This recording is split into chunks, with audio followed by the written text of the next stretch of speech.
Russia has assembled at least 70% of the military firepower it intends to have in place by the middle of February to give President Vladimir Putin the option of launching a full-scale invasion of Ukraine, US officials have said. On Saturday, officials warned that a full Russian invasion could lead to the quick capture of Kyiv and potentially result in as many as 50,000 civilians killed or wounded, according to the New York Times and Washington Post.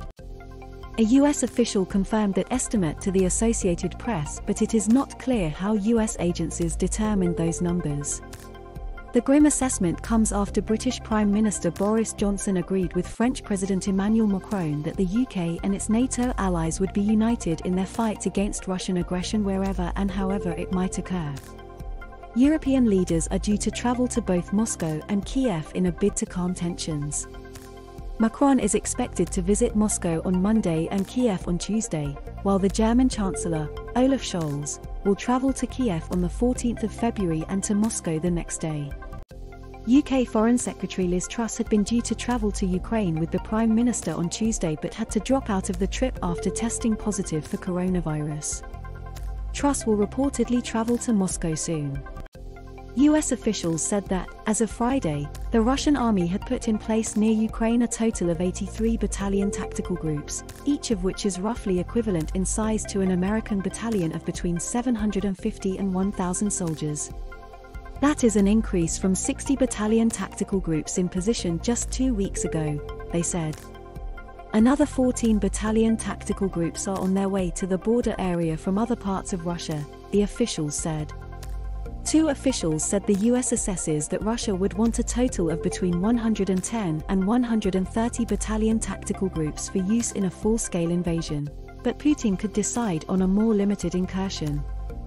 Including support units, Russia might be aiming to have 150,000 troops in place for a full-scale invasion, one official said, adding that the ongoing build-up could reach that level in the next couple of weeks. On Thursday, US officials claimed to have evidence of an elaborate plot by the Kremlin to make a very graphic fake video of a Ukrainian attack as a pretext for a military invasion. Downing Street said on Friday it has high confidence Russia is planning to fabricate a reason for attacking Ukraine. The US officials, who discussed internal assessments of the Russian buildup on condition they not be identified, sketched out a series of indicators suggesting Putin intends an invasion in coming weeks, although the size and scale are unclear. They stressed that a diplomatic solution appears to remain possible. Among those military indicators, an exercise of Russia's strategic nuclear forces that usually is held in autumn was rescheduled for mid-February to March. That coincides with what US officials see as the most likely window for invasion. The officials made no suggestion that a prospective conflict would involve the use of nuclear weapons, but the Russian exercise, likely involving the test launching of unarmed long-range missiles on Russian territory, could be used as a message aimed at deterring the West from intervening in Ukraine. US officials have said in recent weeks that a Russian invasion could overwhelm Ukraine's military relatively quickly, although Moscow might find it difficult to sustain an occupation and cope with a potential insurgency. The ongoing Russian buildup comes as the Biden administration has been disclosing intelligence in hopes of preemptively countering Russian disinformation and blocking Putin's plans to create a pretext for an invasion. But it has come under criticism for not providing evidence to back up many of its claims. Army officials on Saturday announced that Major General Christopher Donahue, the commanding general of the 82nd Airborne Division, arrived in Poland. About other 1,700 soldiers from the 82nd Airborne are deploying to Poland from Fort Bragg, North Carolina, and 300 soldiers are deploying from Bragg to Germany.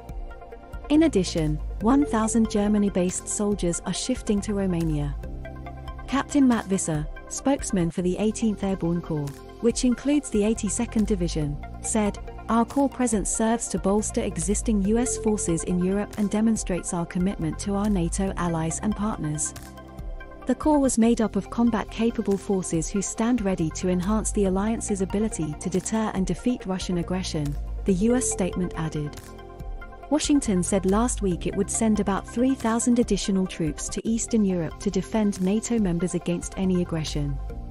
With growing nervousness in Eastern Europe over Russia's buildup, much attention is focused on its placement of thousands of troops in Belarus, which shares a border not only with Ukraine but also with 3 NATO nations, Poland, Lithuania and Latvia. The Biden administration may soon shift some more troops within Europe to allied nations on NATO's eastern flank, a US official said on Saturday without specifying which nations. Defense Secretary Lloyd Austin said last week that Putin could use any portion of the force he has assembled along Ukraine's borders to seize Ukrainian cities.